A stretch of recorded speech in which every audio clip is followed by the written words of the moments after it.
Hello guys, so here I have the Fujifilm Tiara II and I'm going to be telling my opinions on this camera and the user experience. The first thing is I believe this is a great camera for traveling or for street photography just because you can put it in your pocket and it's so small that it'll fit in your pocket, and because of the retracting lens, so you'll see how the lens comes out, but then once you close it retracts and you have that lens hood protecting it.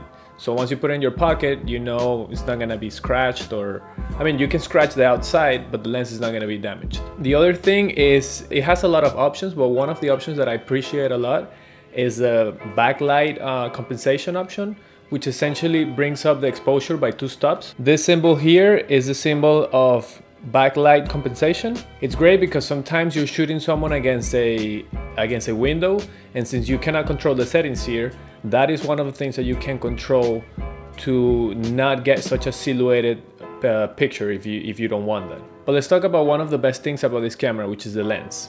The Super EBC Fujinon 28mm. It's a f3.5 lens, so it's not the fastest out there, but because it is 28mm, I love the fact that you can shoot inside tight spaces like subways, maybe an elevator, cars, or small rooms that you find yourself in when you're traveling, but also you have the ability to cover big spaces, like say for example a plaza or a big historical building, or just specific places that are characteristic of a certain city that you might visit, that if you had a 35 or a 50 it might be kind of hard to get it all in the frame. And you can also go pretty close to someone if you want to get a tighter shot. So I'm in focus right now, and that's when I start losing focus. I'm in focus again. There is a couple of annoying things about it, mainly the fact that every time that you set your exposure mode, which could be red eye reduction, no flash, this is the one that I use the most, or backlight compensation, night mode, every time you set up one of those modes, once you close the lens hood to kind of turn off the camera and put it in your pocket and you open it again, it resets back to auto flash mode. So you constantly have to remember to set it, because you might want to take a picture without someone noticing and then the flash will fire. Also the focusing, you can set infinity focus, snap focus, which focus from 1 to 3 meters, or you can set the focus distance manually, like here. You set up the distance that you want it to be in focus.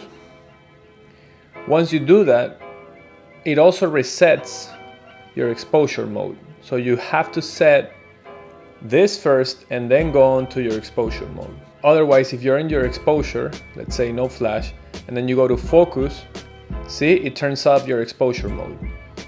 So you have to first set the focus if you want a specific focus distance, and then go and set your exposure mode. That is something that is annoying, but honestly, I never really use the focus mode. I always leave it in automatic, unless I am shooting something like a mirror, or I'm shooting through a window where I know that the focus might get confused. There's drops in the window or dirt, and if I want to get the actual drops in the window instead of the background, so that's when I'll use the manual focus distance. Otherwise, I just leave it in automatic and I have no problem.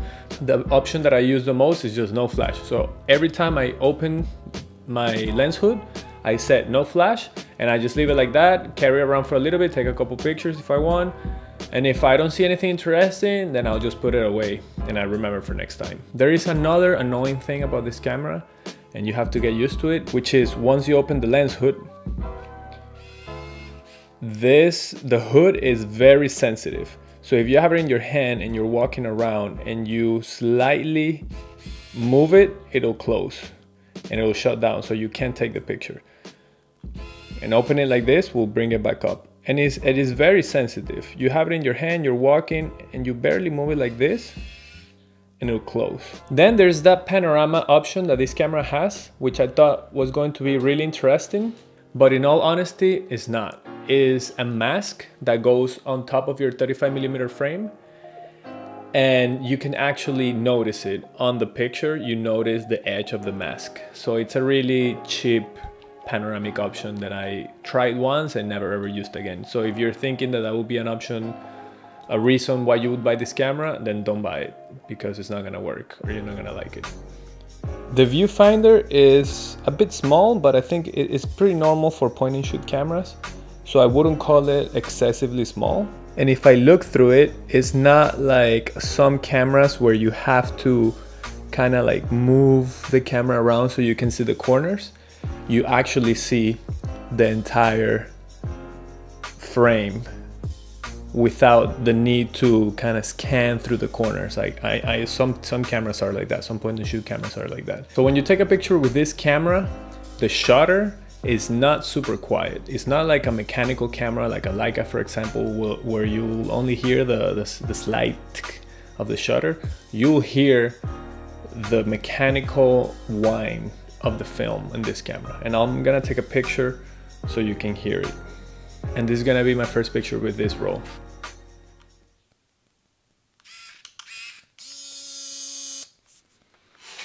So you'll hear that. So if you're trying to get behind someone and real close to someone and take a picture without them noticing, it's not gonna happen unless you're in a very loud place. And that's it. Those are my opinions on this camera.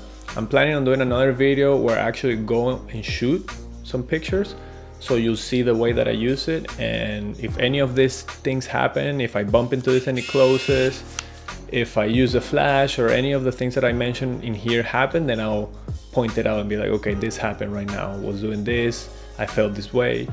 So it'll be more like a feel, like a hands-on field shooting experience. But for now, that's it.